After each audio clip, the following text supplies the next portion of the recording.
Jadi saya beberapa kali tuh googling HP gaming 3 jutaan, HP gaming 5 jutaan, dan muncul beberapa list, beberapa daftar yang membuat saya berpikir, kok ini bisa masuk ya nama HP ini ke dalam daftar HP gaming. Kayaknya si brandnya itu sendiri nggak bilang ini HP gaming, tapi kenapa masuk ke dalam list ini ya? Sebetulnya apa sih, ada nggak sih standar yang membuat sebuah HP itu layak disebut dengan HP gaming? Nah, kebetulan beberapa hari lalu saya dapat undangan dari Asus Indonesia untuk menghadiri acara launching ROG Phone 6. Dan di situ saya ketemu dengan beberapa teman-teman. Nah, di situ saya menanyakan pendapat mereka tentang apa sih yang membuat sebuah HP itu layak disebut sebagai HP gaming. Berikut ini adalah pendapat-pendapat mereka. Menurut saya yang ada gambar matanya. Oke, jawaban seriusnya tidak esensial banget ya gitu ya, karena kayaknya sama aja dengan handphone lain gitu, sama aja dengan lo pakai iPhone dan semua segala macamnya gitu. Memang, tapi kalau ditanya apa yang membuat handphone gaming terlihat lock dan juga bisa dibilang handphone gaming, menurut gue itu performanya paling tinggi, punya cooling yang oke, terus sekarang punya look yang emang menurut gue tajam-tajam, klise, tapi emang menurut gue menarik di sana. Pertanyaan sebenarnya menarik kalau misalkan emang disebut apa yang bikin handphone itu layak disebut handphone gaming.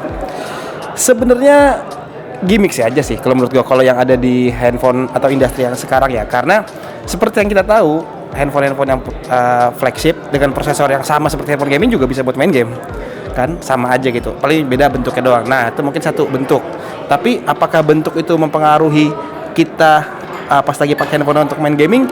Enggak juga, karena bentuk handphone semua begitu, kecuali bentuknya lebih mirip kayak konsol atau dedicated, itu baru disebut handphone gaming. Kayak misalkan konturnya ada gripnya, ada pegangannya. Lain hal dengan aksesoris ya, kalau misalkan kita bicara aksesoris, kayak tadi kita baru lihat sebuah handphone gaming yang aksesorisnya bejibun juga. Iya, memang secara ekosistem disebut handphone gaming, tapi balik lagi lu main tetap di handphone yang notabene kotak, tetap dipegangnya begitu, prosesor sama aja kayak prosesor flagship, jadi ya nggak begitu menyerupai. Kecuali kayak gue bilang tadi, kalau misalkan ada handphone yang keluar dengan sistem kayak konsol, itu baru true handphone gaming. Jadi memang fungsi utamanya gaming, bisa dipakai telepon. Gitu kalau menurut gue sih. Kalau dari sudut pandang gue adalah, pertama, gaming itu adalah pekerjaan yang cukup berat di sebuah smartphone, jadi otomatis harus punya prosesor kenceng. Itu kewajiban pertama untuk bisa disebut sebagai smartphone gaming. Kedua, kalau dari gue, selain prosesor yang kenceng, itu biasa brand pada fokus di desain sih. Tadi biar kayak terasa gaming banget, makanya desainnya biasa aneh-aneh gitu. Tajam-tajam gitu. Ya, banyak lampu-lampu gitu. Habis itu juga cooling. Yang menurut gue dari pengalaman gue pakai berbagai HP gaming itu yang beda di coolingnya. Dia harus punya cooling system yang bisa memadai, bisa membuat performa sebuah game itu bisa bertahan lama, bisa nyaman dimainin untuk jangka waktu yang lama. Itu bedanya. Dan cooling juga konteksnya di sini masalah soal suhu juga sih jadinya ya. Smartphone gaming itu biasanya punya thermal limit yang tinggi. Biasanya emang panas, tapi panas itu hasil dari performa yang kenceng. Performa kenceng yang dijaga untuk waktu yang lama. Nah, makanya smartphone gaming itu didukung dengan berbagai aksesoris tambahannya juga, misalnya kayak cooler ekstra. Karena brand smartphone gaming juga tahu smartphone itu ukurannya segini-segini aja gitu, nggak bisa gede-gede banget. Jadi coolingnya terbatas, otomatis harus dibantu oleh cooling eksternal. Nah, aksesoris kayak gini yang membuat sebuah smartphone gaming itu terasa sebagai smartphone spesial buat gaming. Karena kalau smartphone yang non gaming biasa thermal limit itu rendah. Karena untuk menjaga supaya si penggunanya nggak ngerasa kepanasan. Oke, gue udah satu pertanyaan lagi. Kalau main gamenya sambil dicolok ke listrik itu aman nggak sih? Waduh. Karena seperti yang punya ROG ini. Iya, karena ROG ini kan kayak di encourage user gitu. Bypass charging nama fiturnya. Itu suatu teknologi yang luar biasa, mirip kayak di laptop. Jadi di mana dia ketika dicolok baterainya nggak ngisi, tapi dia langsung ke sistemnya. Kalau menurut gue, kalau emang dia sistemnya bener, baterainya nggak keisi, buat gue sih fine selama si penggunanya bantu dengan cooler juga. Karena mau lu pakai baterai atau lu dicolok langsung ke listrik, ujung-ujungnya itu panas. Panasnya ini yang berbahaya untuk si smartphone.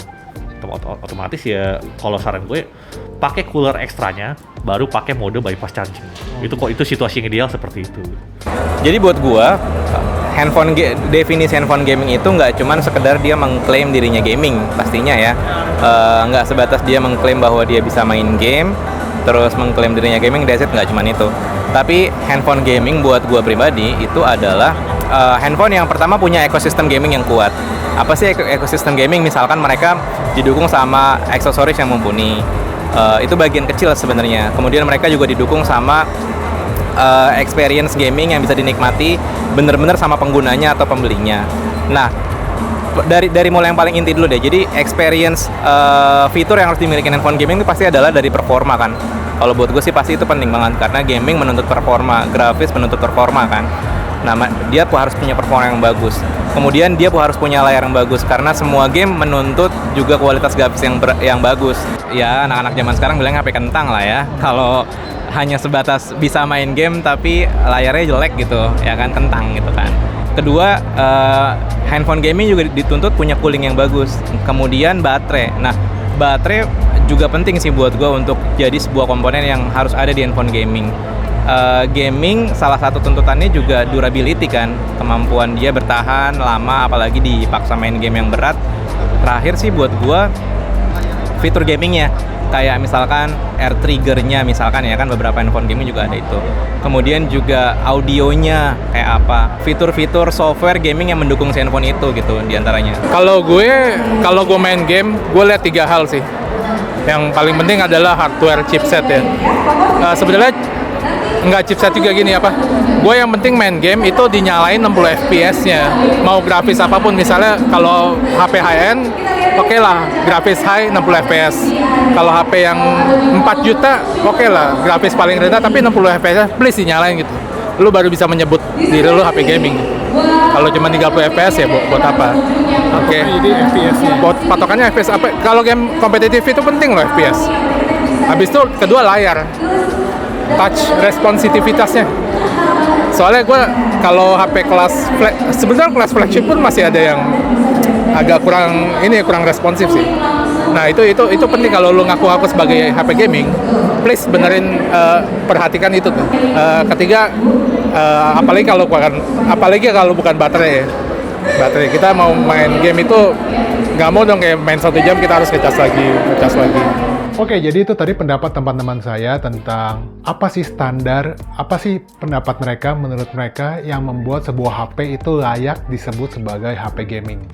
Kamu setuju atau enggak? Tulis di kolom komentar ya. Terima kasih sudah menonton video ini sampai selesai. Saya Hadi Gunawan, di belakang kamera ada Tama. Kami undur diri, kita ketemu lagi di video berikutnya. Cheers!